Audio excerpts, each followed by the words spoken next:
guys! Today, we'll be recapping a story called The Possessive Tyrant and His Sleepy Cat. Please like the video and subscribe to the channel. It helps us a lot. Enjoy! A hazy vision opens with two women gossiping about how the king treats his son.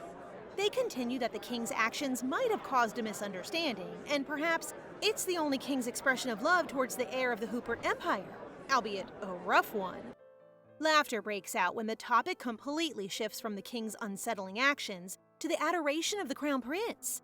The ladies mention Queen Elise, expressing their sympathies to the late queen, who's not able to see her son grow. Though unsure about its initial information regarding the name of the empire, the last piece of the puzzle, the named Queen Elise, confirms suspicion. This world is set in the novel that the female lead once read. She recalls saving a cat from a speeding truck. Could it be the key to her reincarnation? Upon realization, she eagerly ponders who she might be reincarnated as, and her spree of delight goes on when a hand suddenly grabs her. Confused, she feels her body floating. As she tries to react to this bizarre sensation, a meow comes out of her tiny mouth, leaving her even more perplexed. Out of all the characters she could have reincarnated as, she just became a cat. Although cats were adored in her previous life, it's different inside the novel that she read. She explains that she's in the Hooper Empire, the greatest empire in the continent of Demeter, with the emperor and the male lead, Cillian Gunther Reinhardt, reigning over it. The novel also prophesied that the empire will be brought to ruins by cursed cats. As a result, cats were wiped, and this has lasted for centuries, resulting in a prosperous and peaceful empire. Even kids, despite their young age, are taught to dispose of them. And the fact that she reincarnated as a cat makes her tremble in the palm of the person who grabbed her. The person holding her is revealed to be the crown prince, as his subjects call out to him. She also adds that in the Hooper Empire, only the members of the imperial family possess red eyes, which he has. Cillian Gunther Reinhardt, known for being the most violent tyrant of the empire, has her at the palm of his hand. He's able to recognize her as a cat, which leads her to vehemently cry out that she's just a human. But the only sounds that come out of her mouth are the meows of a small kitten. Not knowing what to do, he puts her inside the pocket of his vest. However, she thinks she's going to be taken elsewhere to be executed. Cillian rushes into his room and puts her on the table. He further investigates why she's not the type of cat represented in the books that he read. Trembling in fear, she listens as he mutters that despite the inaccuracies of some details, some characteristics remain certain, one of which is its ability to captivate humans because of its appearance. He commands her, and as she reluctantly follows his orders, he mutters to himself that she's the only living being that understands what he's saying. At the dining table, Cillian ponders what to feed the cat, referring to her as a thing. This alarms her, as she assumes he only thinks of her as an object. However, the fact that she's alive and is being fed puts her somewhat at ease. She continues to observe Cillian, noticing that he's still young.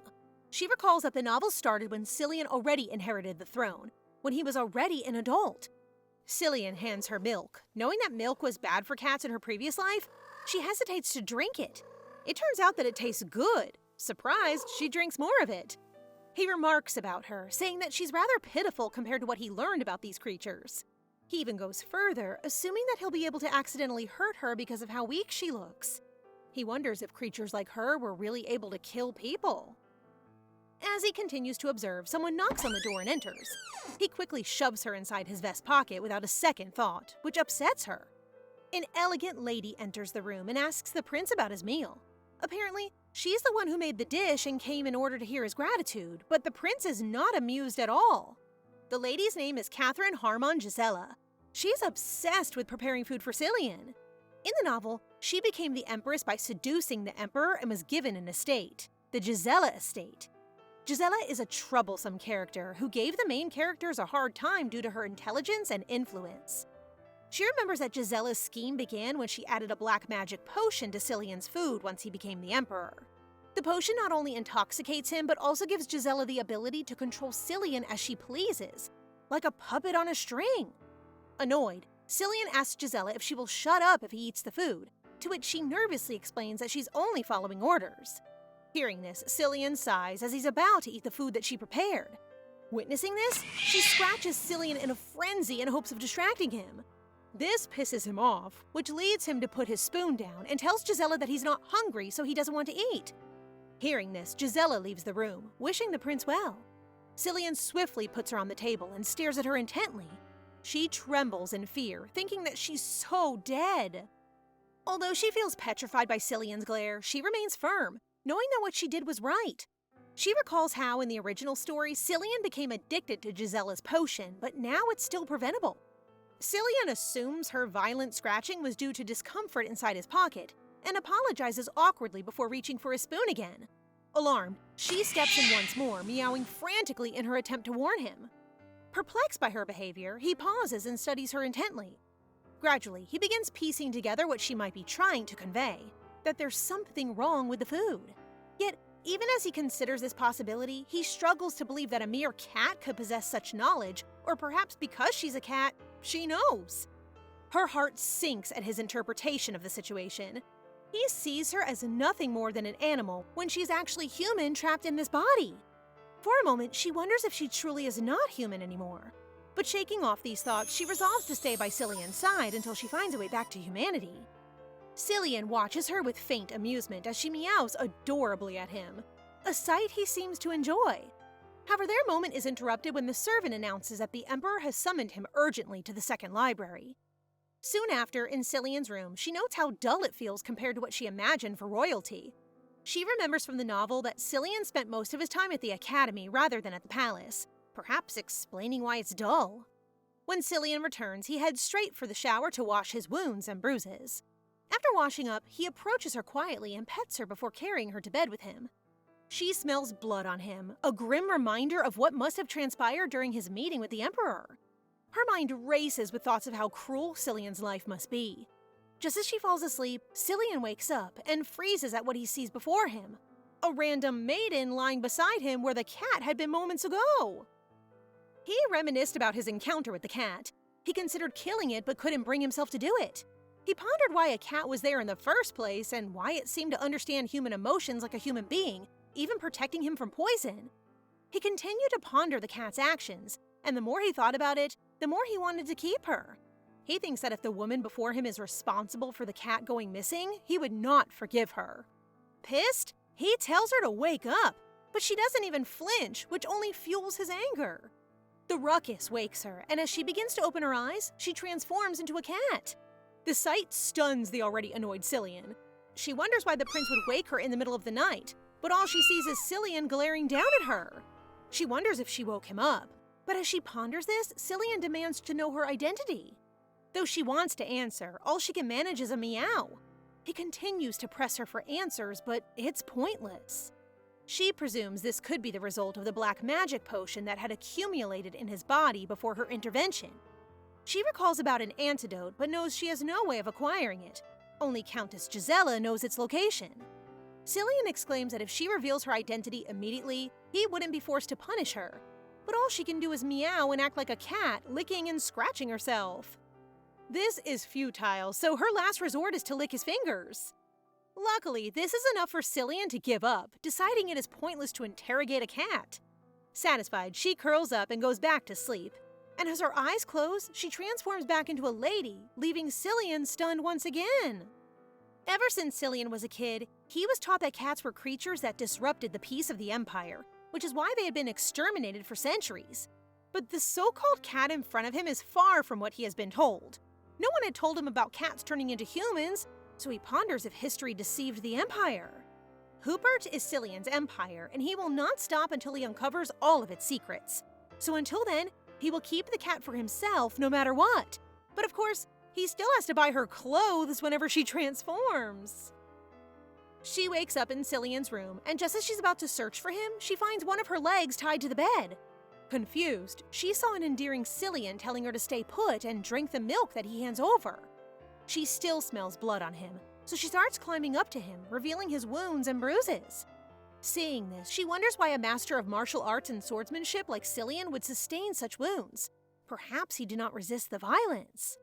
Despite being admired by the Empire for his power in the original story, his youth had been filled with so much abuse. She ponders why such a character has to go through a traumatizing backstory. She gestures, expressing her dismay towards Cillian's injuries. Cillian, understanding what her actions mean, show his appreciation. He then wonders if she genuinely doesn't know she transforms into a human. Leaving that thought behind, he tells her that they're going out to buy something. While traveling in a carriage, she leans outside the window, admiring the world of the novel. Cillian then grabs her and tells her to refrain from leaning her paws out the window. Directly after, they arrive at a clothing shop where they're greeted by the staff. As Cillian browses through the store, she wonders why he had brought her to such a place. He then sees a set of props, which makes him ask the staff. They respond by saying it's for the masquerade ball at the palace. Hearing about the masquerade, she wonders if this is where Cillian meets the female lead. Shortly thereafter, Cillian tells the clerk that he will browse alone. Upon arriving at the area he wishes to be, he tells her to come out and choose chemises. This obviously troubles her because she didn't know what other women would prefer. Also, the thought of who he might give this to disturbs her, knowing that the only woman Cillian knows is Gisela, the person who poisoned his food. I love the misunderstanding. She contemplates why Cillian would be interested in giving Gisela gifts when they're supposed to be enemies in the novel. Perhaps it's because she serves him meals and he has grown fond of her. She squirms in disapproval of Cillian buying Gisela gifts. Cillian notices her disapproval, but is unsure why.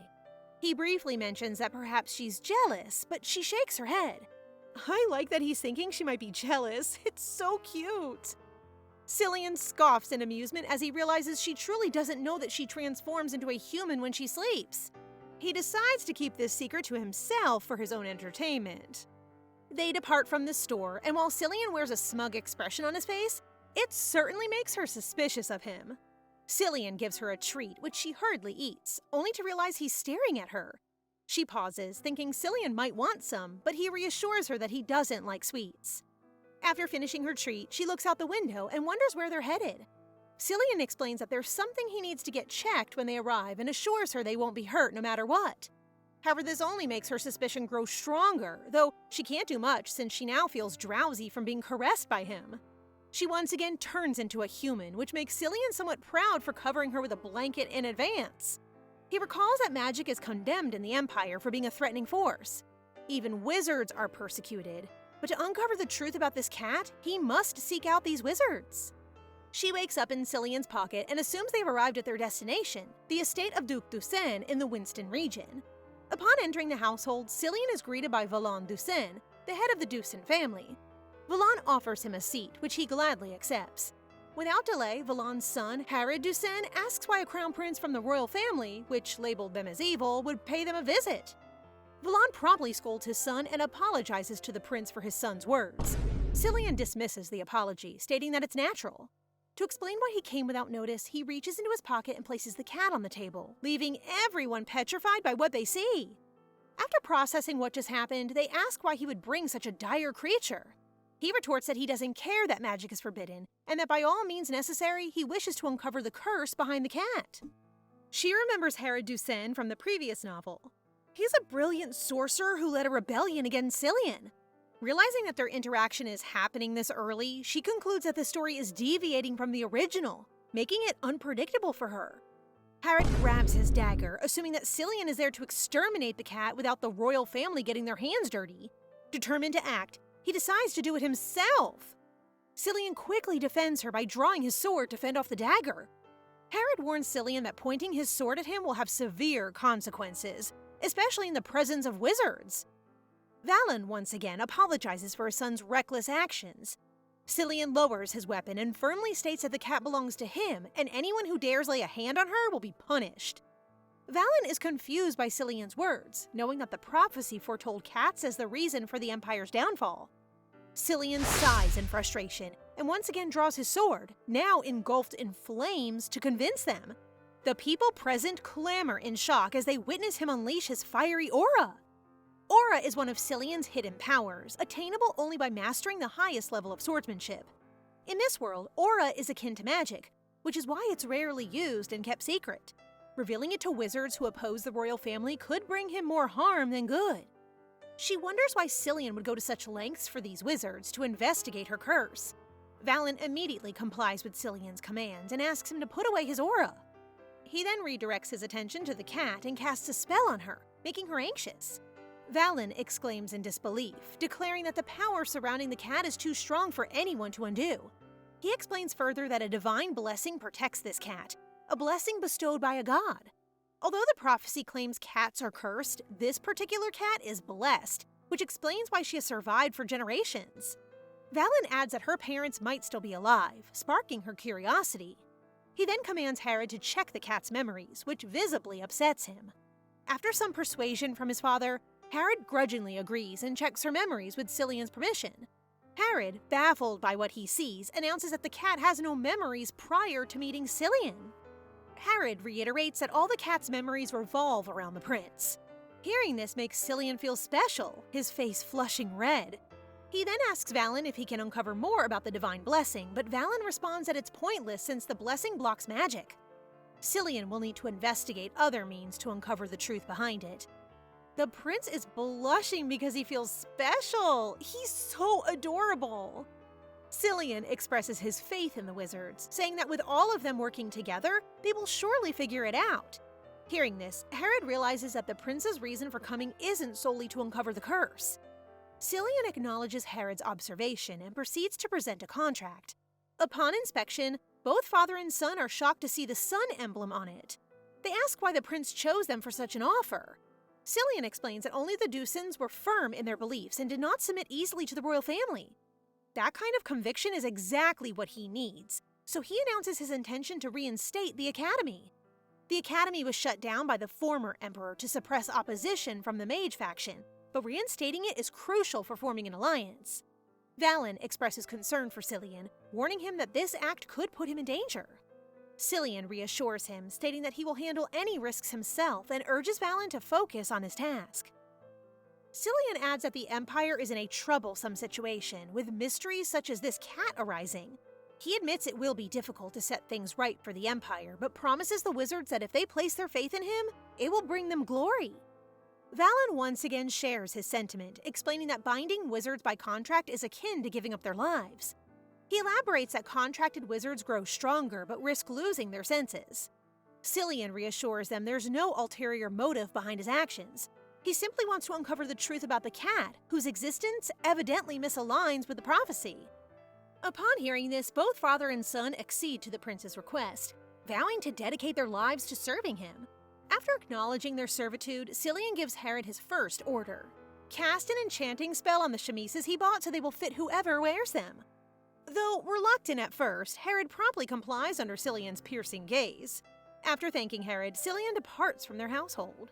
In Cillian's bedchamber, he asks her to wear the chemises he bought. She vehemently shakes her head, insisting it's much more comfortable to sleep without them. He smirks and warns her not to regret her decision later, leaving her confused. Later that night, Cillian catches her transforming into a human, naked, as he mutters smugly that he told her so. It's May this time around, and spring is all over the palace. Ever since Cillian turned 19, he's been taking a dangerous dose of black magic potion. According to the original plot, by this time Cillian would be experiencing exhaustion, excruciating pain, and would possess a very dark aura. In contradiction, the cat notices Cillian being so lively and healthy, the complete opposite of the original plot. She doesn't see him hiding the pain as well. Cillian notices the arrival of a white eagle, and so he holds out his arm, giving the eagle a place to land. The white eagle's name is Michio. It has been delivering messages to and from Cillian's mother, Elise. Attached to the eagle's claw was a letter coming from Cillian's mom. She's canceling their supposed meetup because she has to leave the Tanesa region for rehabilitation. His mother doesn't want him to worry, especially since he's the son of the Hubert. Later on the same day, a majestic black lion bleeds out in the greenhouse. Apparently, lion hunting inside the palace's premises is one of the leisures the emperor finds entertaining. Adolf Reinhardt, the current emperor, laughs in contentment as he finds it impressive, killing a lion tribute sent from the continent of Labare. Sitting beside the emperor is Cillian, who has lost his appetite upon seeing the lion's tragic scene. He orders the servants to take the lion away and bury it in the Great Plains.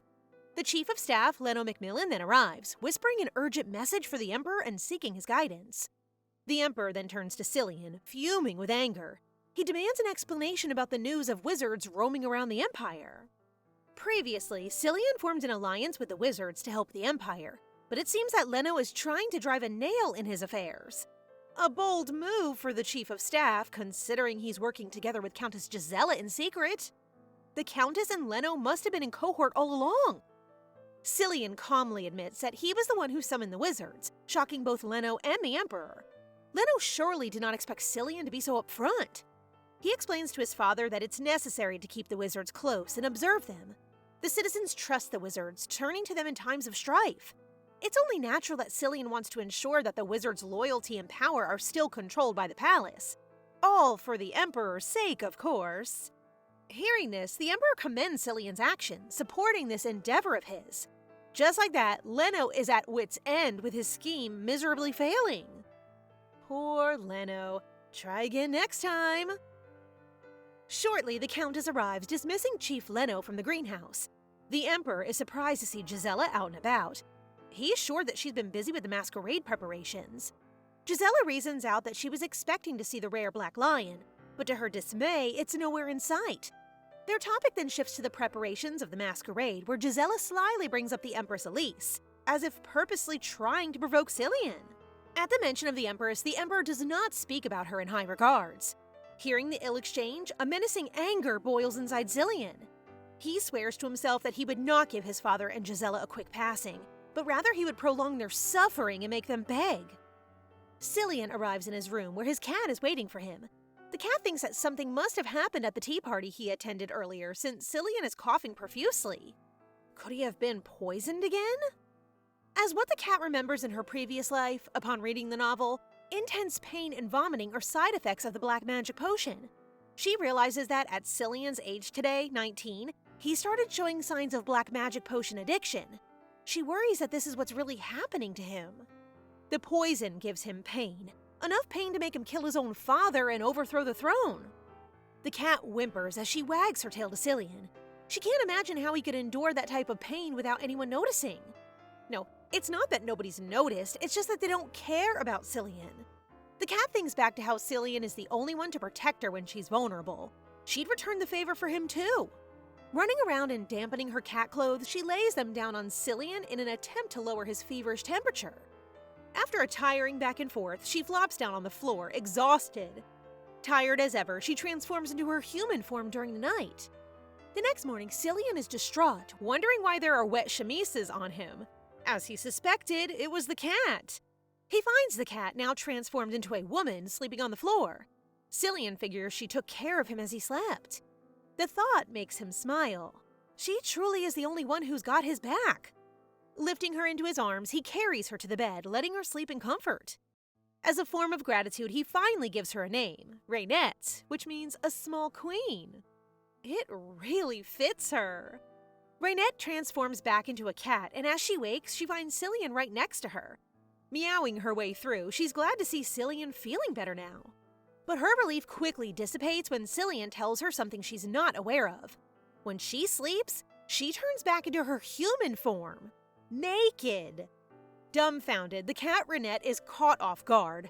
Her mind is in haywire. This is how she finds out? From Cillian of all people?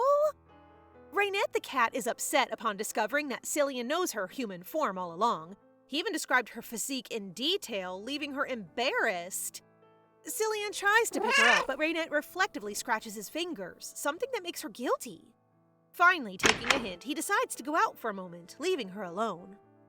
Minutes later, Reinette is startled as she hears people trying to get inside Cillian's quarters. Afraid of being seen, she scoots under the bed, hiding from sight. The door flies open, and Reinette sees that it's Countess Gisela and her maids. Gisela immediately orders them to rummage his things, looking for possible evidence that Cillian might be involved with a woman in a secret affair. Seeing how Cillian recently visited a boutique, the woman surely can't be of noble status, otherwise they'd meet in the palace. Why bother meeting at a boutique if he's not trying to hide her, right? Suddenly, a maid named Anna Rose speaks up. It's not the Countess's concern to meddle in the Crown Prince's affairs. Hearing this, Gisela is infuriated, scolding the maid for insubordination. She lashes out on everyone as well, ordering them to check all of Cillian's belongings. When they find nothing suspicious related to a woman, Gisela blows up on them, calling them useless. What an unpleasant attitude for a countess! Amidst the chaos, another maid enters, a maid that Cillian trusts to clean his room. However, Gisela assumes that she was sent by the Crown Prince to spy on her. In an attempt to clear the air, the maid explains that the prince had tasked her to clean his room whenever the door is open, which is why she entered unannounced. Gisela is about to give her an earful, but one of her maids whispers to inform her that the Crown Prince is coming. They immediately take their exit, leaving the maid alone and Reinette still under his bed. As soon as the other maid leaves, Reinette plans to come out of hiding, but to her surprise, the maid looks under the bed, reaching her arm out repeatedly as if trying to get her. Reinette is terrified and she backs away, trying to avoid the maid's hand. A sudden creak at the door is heard, and it's the Crown Prince entering his room. She's saved! The maid freezes at the sight of Cillian. He questions what she's doing, especially when he left the door locked. In a panic, the maid defensively says that the door was open when she got there. He orders her to leave immediately, and he locks the door behind her. Worried, he looks for Reinette, to which she comes out from under the bed with teary eyes. He's certain that he locked the door before he left, so it definitely must have been Countess Gisela who invaded his quarters. In his hands, Reinette notices the scar that she left after scratching him. To make amends, she tries to lick the wound, but suddenly Cillian's ring glows. It turns out the ring was glowing because Cillian is being called by the wizards regarding the agreement they had made. He turns to Reinette, wondering if she's curious too, intent on bringing her along. In the garden, Irina the maid from earlier roams around, visibly searching for something. Suddenly, she's discovered by the wizard and he begins to question her presence within the garden, a space created through magic where only he and the Crown Prince could enter. Could it be that she's looking for a cat? She beads with sweat and asks for forgiveness, saying she was just lost, but the wizard doesn't buy it. As if on cue, the Crown Prince arrives at the scene, equally confused and mad at Irina for entering the space without permission. He questions who she's working for. Irina denies any allegations. She swears she has no ties to anyone. When Irina doesn't cooperate, Cillian draws his sword, only for Reinette to jump out of his pocket in an attempt to stop him. Seeing the cat out in the open, the wizard panics. He can't believe Cillian would bring her with him. Irina, on the other hand, stares at the cat intently. With lightning speed, she charges towards the prince, ready to snatch Reinette away. In tears, she finally found what she's been looking for. Her long-lost baby, her daughter. It appears to be that Irina is also a cat and she's Reinette's mother.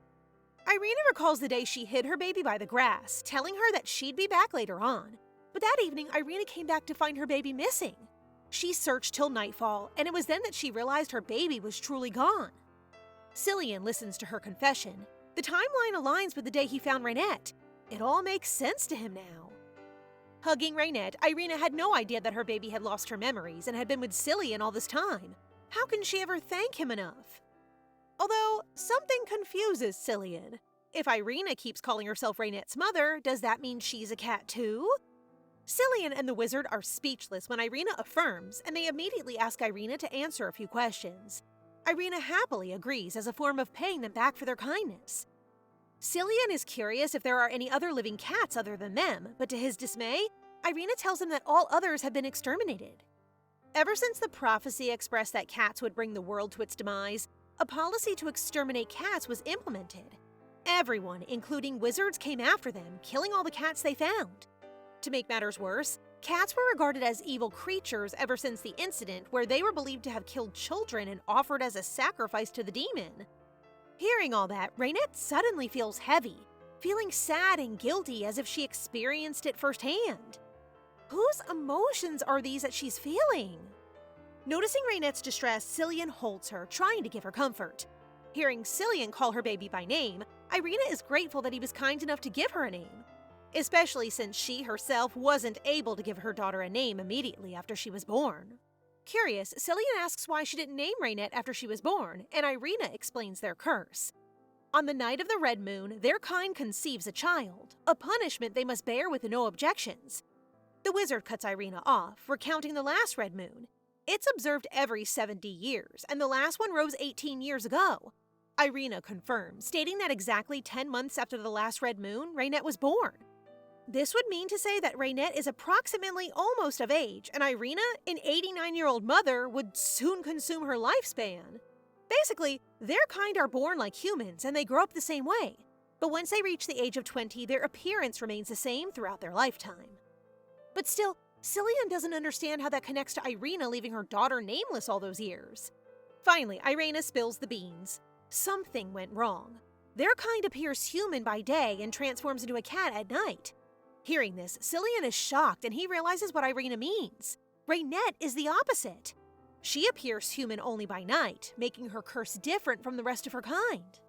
Irena was supposed to name her daughter after figuring out her daughter's opposite curse, but she never found a single clue, so she never got to name her. Seeing how this phenomenon has never happened before, Cillian asks Irene if she can think of anything to help find out more about Reinette's curse.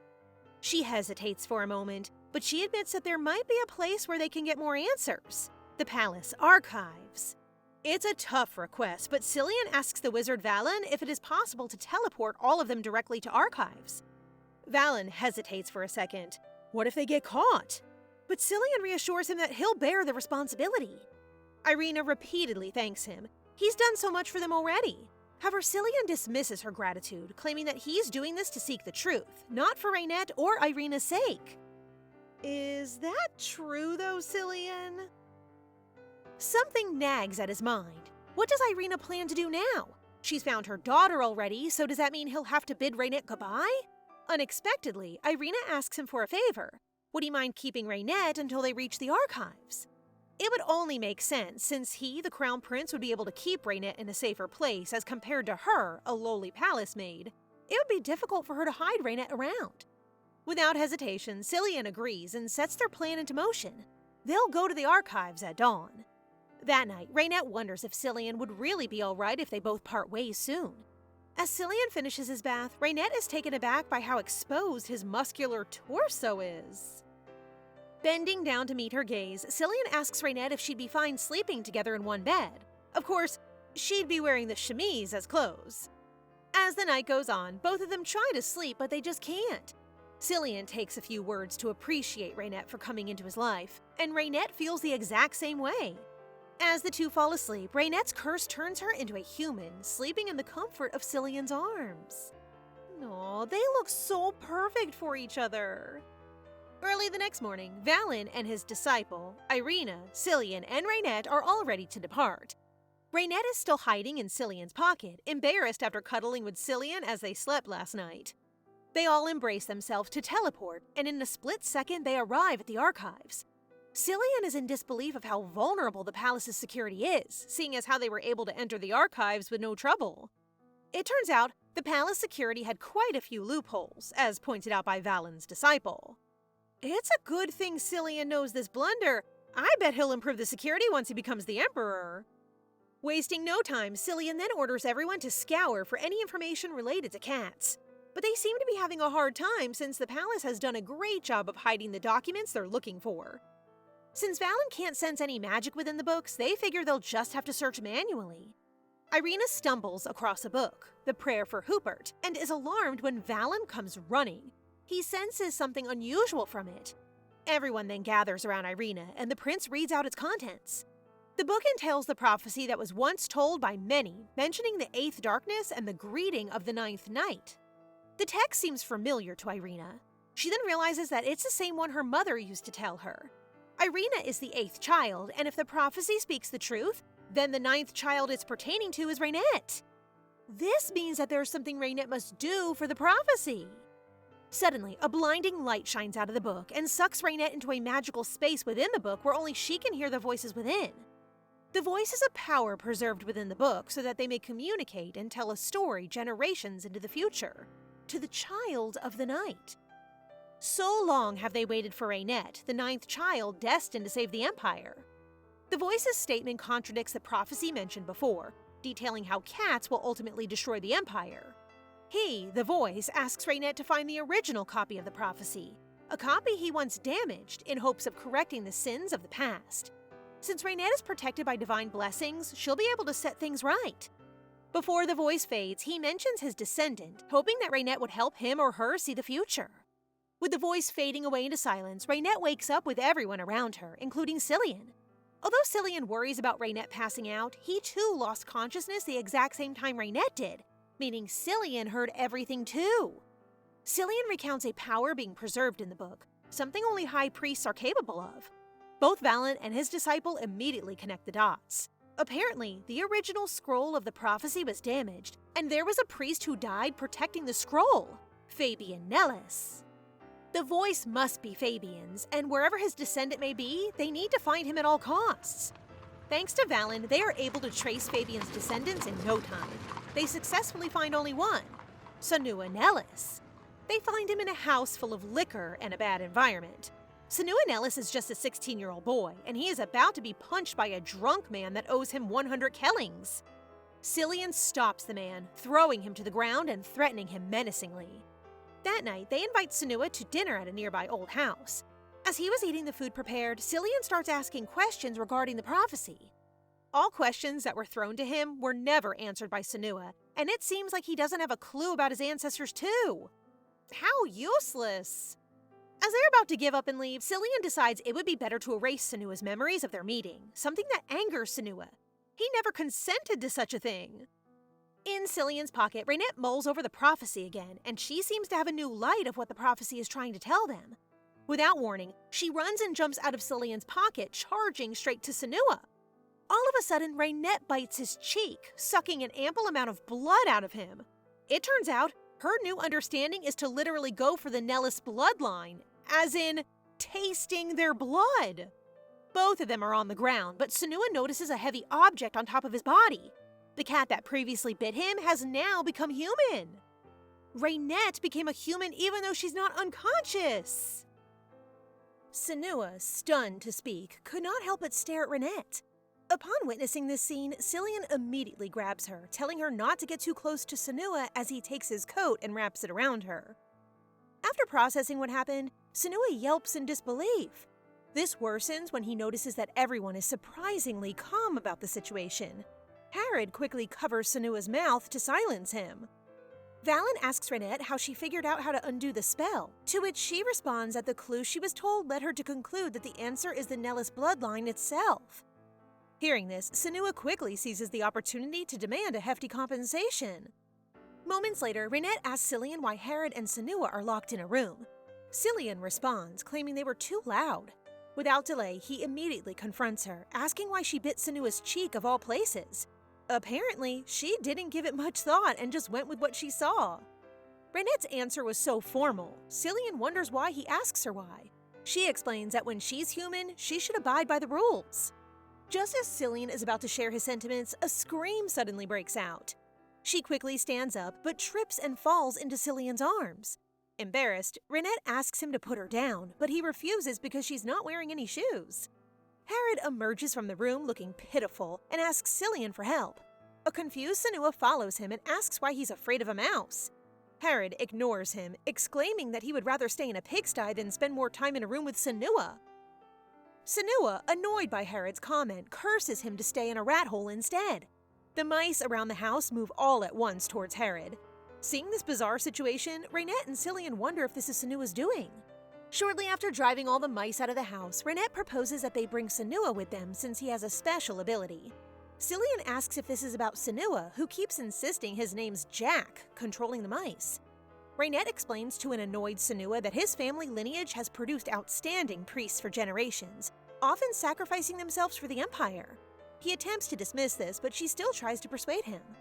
Though a bit reluctant, Sanua finally agrees. Just as Reinette is giving her appreciation by holding his hands, she turns into a cat once again.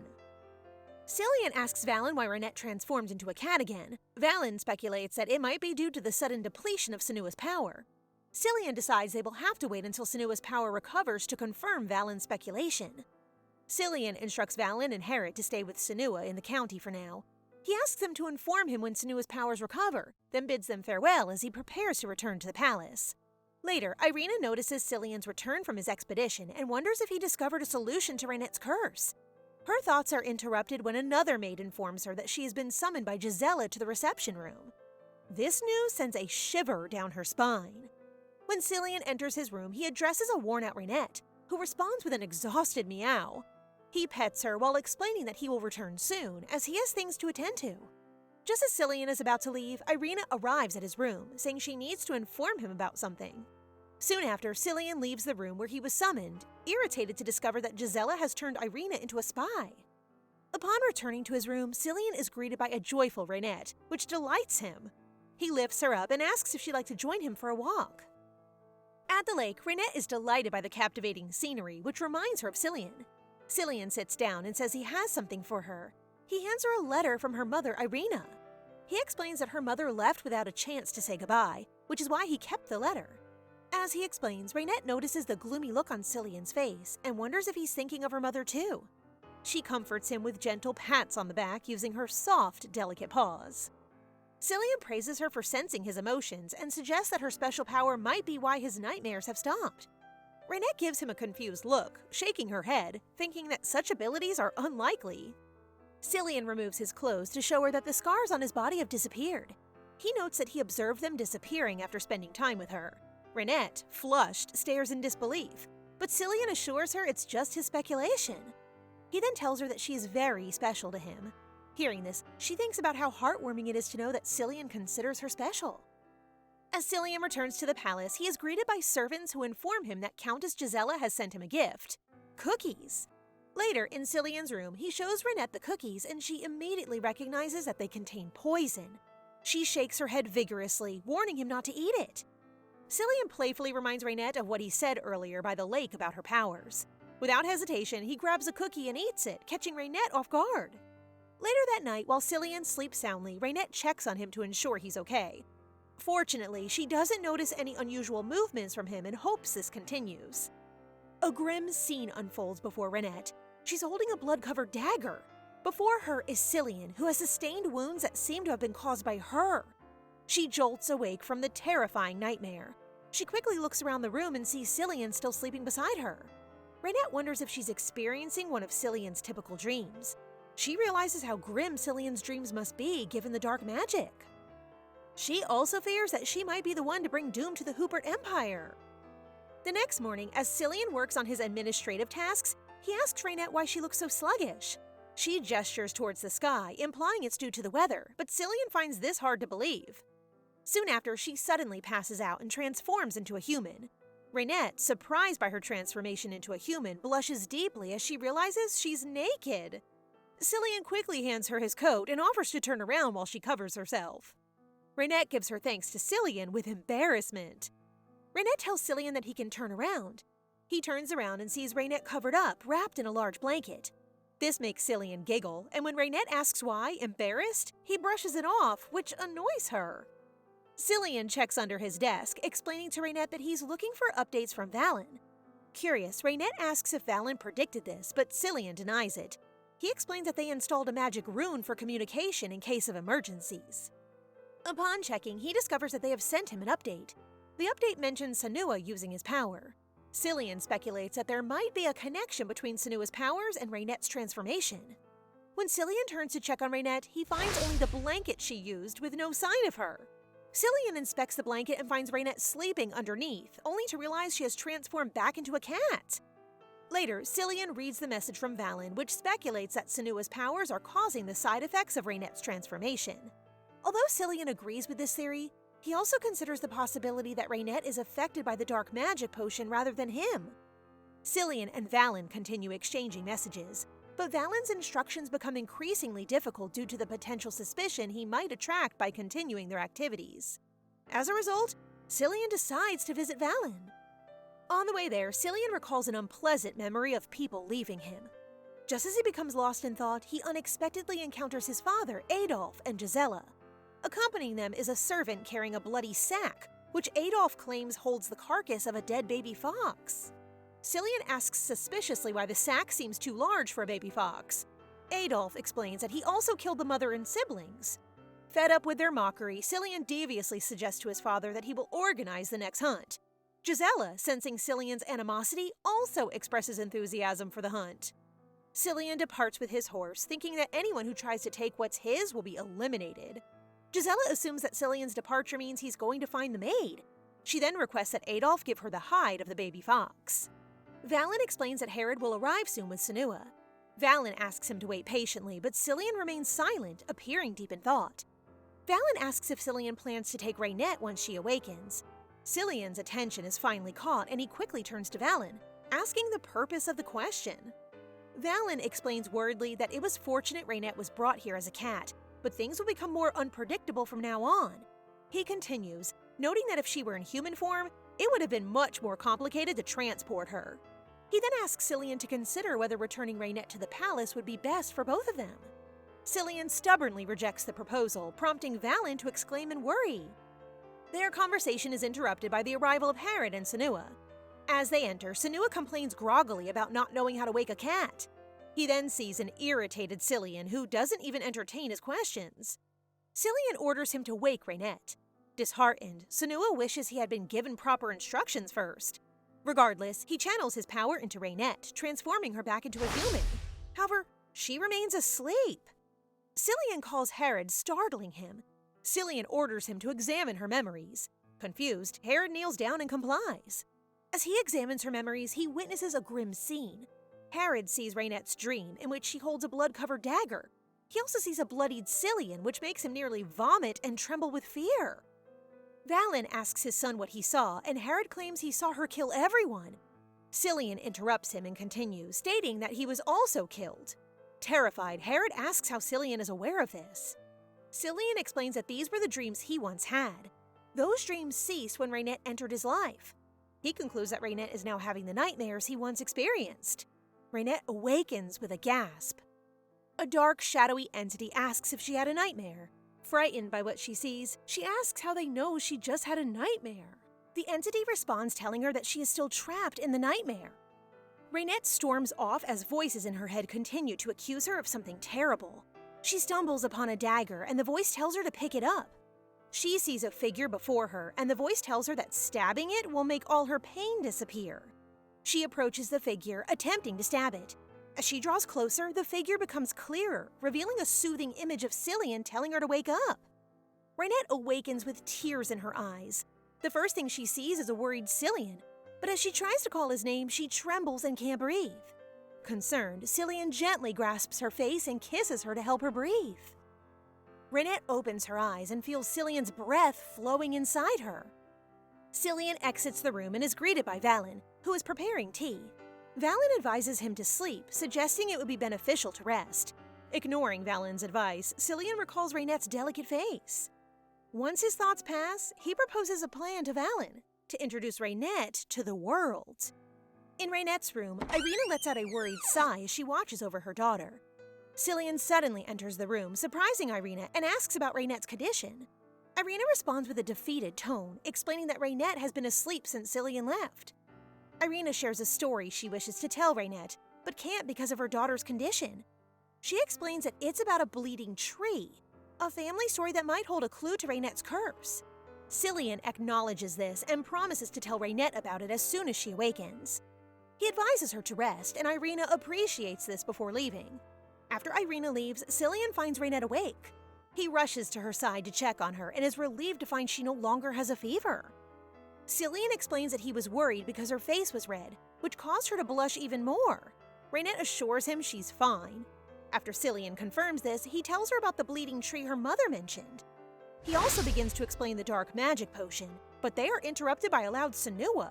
Senua enters the room proudly and tells Reinette that he can now control his powers. As a result, Reinette is awake and in human form. When Reinette expresses her gratitude, Cillian becomes annoyed. Reinette and Senua continue bantering about each other's well-being. Annoyed by the lack of attention, Cillian demands Senua leave, slamming the door behind him. Later on, Herod explains that the dark magic potion is called Illumicitio. This potion turns one's greatest fears into nightmares. He speculates that Gisela must possess magical power since she's creating the potions. Herod guesses that Gisela must have connections with the Royal Bureau of Magic Regulations, given her ability to create potions freely. Reinette dismisses this idea, explaining that Gisela would have detected the enchantment on her clothes during the search of Cillian's room. Cillian suggests it might be Reno Macmillan, given their close relationship with Gisela. Valen disagrees, considering Macmillan to be merely a parasite.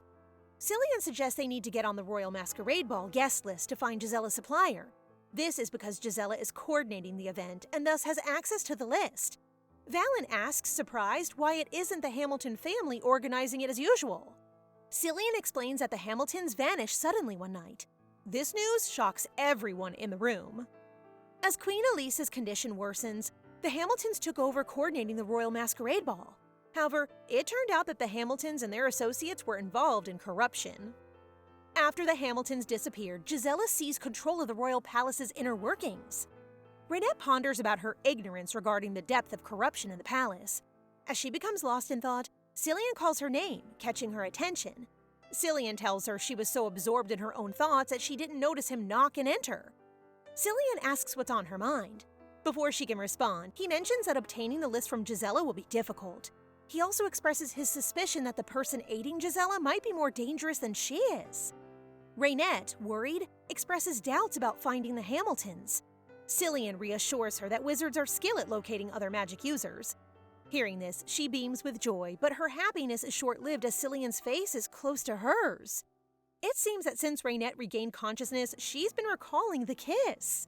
Flustered, she quickly changes the subject, asking about the purpose of his visit. Cillian tells her she should stay at the Ducen household for a while, which surprises her. Feeling insecure, Reinette asks if it's because of her condition, that she's become a burden. Cillian reassures her warmly that this isn't the case.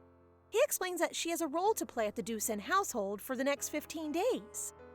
Cillian bids her farewell by playfully pinching Reinette's nose, telling her that Valen will take care of her in the meantime.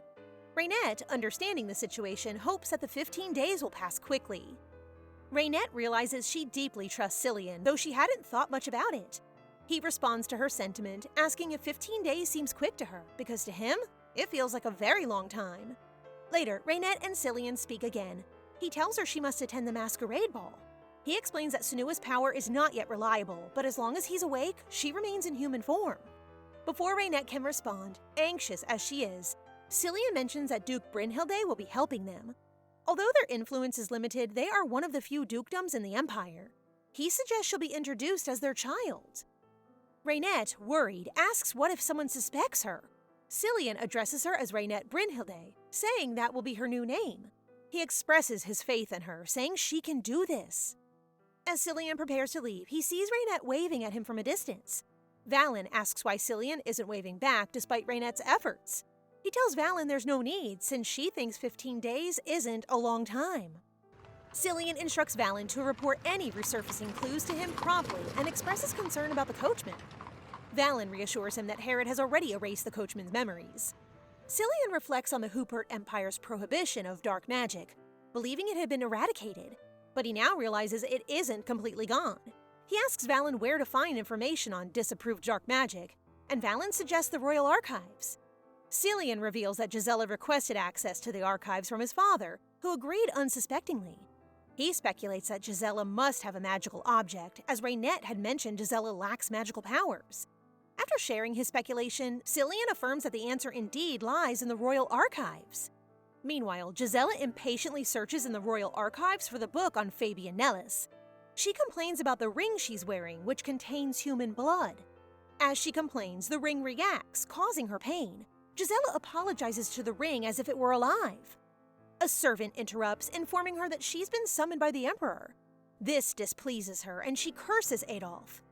As she turns to face the servant, she displays a jubilant expression.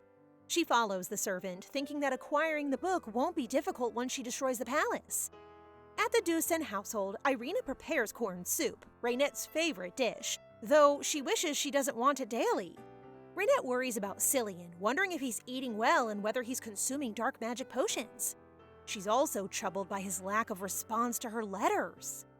She claims she's become quite skilled at detecting poison food. As she tests her skill, Senua notices and asks what she's doing. He wonders if he smells bad.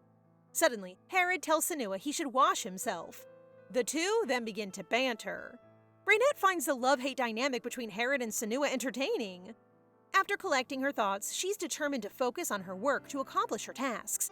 However, she still feels a bit sad that Cillian isn't there. Later, Herod's lesson for Reinette ends, leaving her exhausted.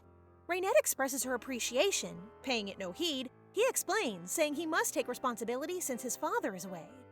Reinette asks if Valen is searching for clues in the Hamilton case. Worried about his new duties, she offers to help, but Herod declines politely, explaining that his father entrusted him with the task. However, he does ask her to bring Senua to him. Soon after, Reinette sees Senua dozing off. She approaches him, startling him, and he comes up with obvious excuses. She asks how he is. Senua replies that it's boring and he prefers learning about animals. Reinette wonders if Senua knows about plants as well. Hoping for a positive response, she asks about the bleeding tree, but her hopes are shot down when he casually says no. Senua asks if it's important, and Reinette responds uncertainly. Senua suggests asking someone. Confused, Reinette wonders who she should ask. Senua responds that if she wants to learn more about plants, she should ask the animals in the wild. So guys, what do you think of the story so far? Please subscribe and turn on notifications for updates on this and all our other stories so you can be the first to find out when they're out. Thank you so much for your support. See you in the next one!